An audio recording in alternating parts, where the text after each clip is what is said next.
Milling Through History presents Revolutionary Women. When we think of the American Revolution, oftentimes we only consider the men who fought during this war. However, they were supported by the women whom they had left at home to take care of things while they went off to fight a war. In some cases, these women were not content just to stay at home, but would instead risk their own lives to go to the front lines and be with their husbands.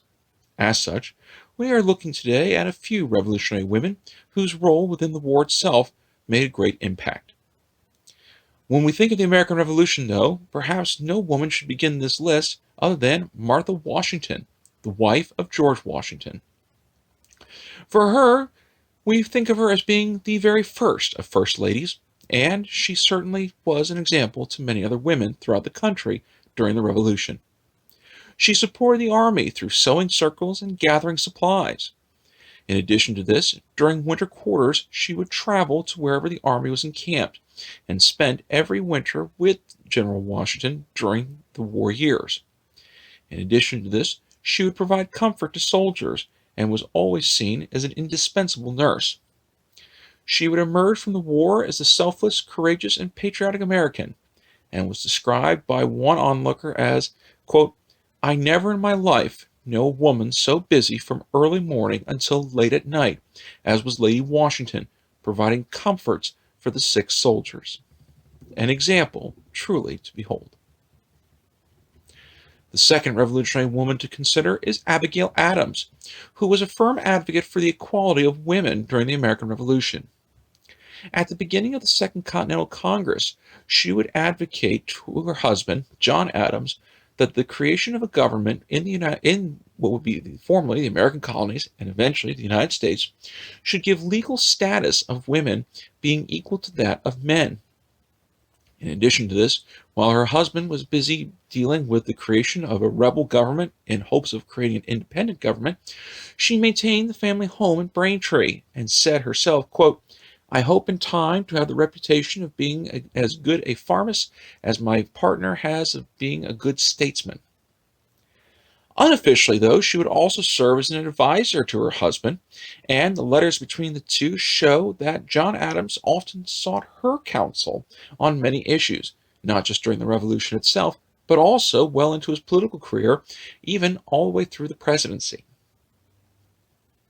A third woman to consider is Lucy Knox. For her, she's oftentimes thought to have been rather aloof. However, the reality is she probably gave up a bit more than people realized. She gave up her entire family for starters, who were all loyalists, especially after she had married Henry Knox, who would go on to serve as one of Washington's most trusted generals. She was a kind and generous woman, never hesitating to share food that she and her husband had to starving men and giving aid to the sick and injured.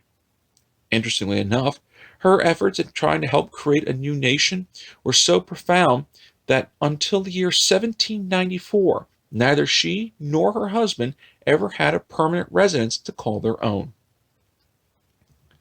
The final woman to consider is one known simply in history as Molly Pitcher. However, Molly Pitcher isn't just a single person. Rather, it is a nickname given to women who fought during the American Revolution. And there is no shortage of notable women. The most likely individual who donned this nickname is a woman by the name of Mary Ludwig Hayes, who was the wife of an artilleryman, William Hayes. During the Battle of Monmouth, he was killed, and she would take his place at the cannons. Because of her actions, George Washington personally commended her.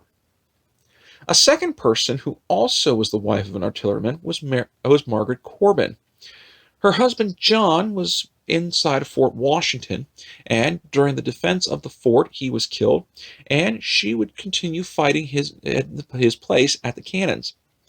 During the battle she was wounded, and in 1779 she was awarded an annual pension of $50 by the state of Pennsylvania. A third woman who earned the nickname of Molly Pitcher was Deborah Sampson, who had disguised herself as a man. She received the nickname of Molly, though, due to her smooth complexion and high-pitched voice.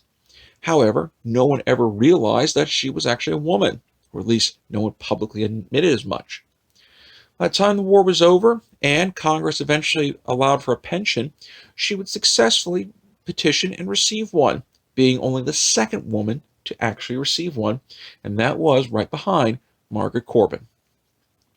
And so we see that the women of the United States during the American Revolution played a very influential role in the creation of our country, and so certainly their place in history is not only assured, but should be recognized more often.